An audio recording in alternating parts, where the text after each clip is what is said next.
संस्थापक अध्यक्ष भूपेंद्र मोरे यांच्या नेतृत्वाखाली ही मिरवणूक पार पडली। छत्रपती शिवरायांच्या पालखीला उत्कृष्ट सजावट, एक आगळा वेगळा देखावा या निमित्त सर्वांना पाहायला मिळाला। पुण्यातील शिवगर्जना पथक सुमारे 200 वादकांच्या ढोल ताशाच्या सुरात शिवरायांची गर्जना करण्यात आली। याशिवाय मर्दानी खेळ संघाने शिवकालीन मर्दानी खेळ त्यांचे प्रात्यक्षिक या निमित्ताने दाखवण्यात आले। राज्य महिला आयोगाचे अध्यक्ष रुपालीताई चाकणकर यांनी आवर्जून या मिरवणुकीमध्ये सहभाग नोंदवला। शिवराज्य समूह व भूपेंद्र मोरे यांचे त्यांनी कौतुक व्यक्त केले। 14वे वर्ष आहे। अतिशय पारंपरिकरित्या आपण छत्रपती शिवाजी महाराजांचा जन्मोत्सव दरवर्षी साजरा करतो। येणाऱ्या नवीन पिढीला छत्रपती कोण होते याचा थोडासा विसर पडलेला आहे आणि त्याच्यात पाठ्यपुस्तकांमध्ये तसं शिकवलंही जात नाही। महाराजांची नेमकी त्या काळातली काय वेशभूषा असेल किंवा त्या काळातले काय विचार असतील, काय पारंपरिक खेळ असतील किंवा सांस्कृतिकदृष्ट्या कशा पद्धतीने त्यावेळेस कुठले उत्सव साजरे केले जात असतील, या सगळ्या गोष्टीचं भान ठेवून आम्ही प्रत्येक वेळेस नवनवीन काहीतरी उपक्रम करायचा प्रयत्न करतो। आज हे 14वे वर्ष आहे, 2025 साल आहे।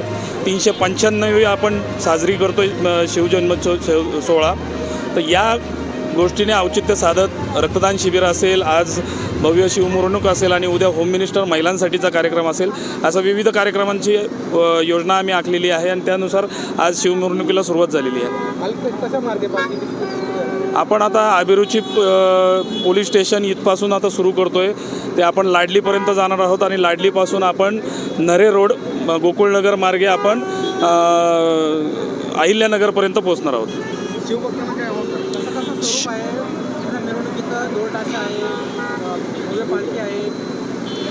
तुम्ही पाहत असताल तर या संपूर्ण पंचक्रोशीतली सर्वात उंच अशी ते पण कलरमधली असणारी आमची मूर्ती आहे।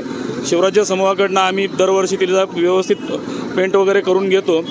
ते एक मुख्य आकर्षण या मिरवणुकीचं आहे। त्याबरोबरीच 100 ढोल आणि ताशे असं शिवमुद्रा प्रतिष्ठानचं हे ढोलपथक आपण दिलेलं आहे, जे पारंपरिक आणि वेगळ्या पद्धतीने वादन करतं। त्याचबरोबर काही मर्दानी खेळांचं आयोजन इथं केलेलं आहे।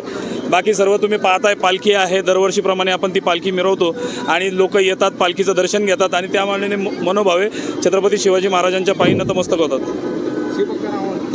शिवभक्तांना इतकंच आव्हान आहे की छत्रपती शिवाजी महाराजांच्या जयंतीला बायका नाचवण्यापेक्षा छत्रपती शिवाजी महाराजांचे विचार वाचणं फार गरजेचं आहे।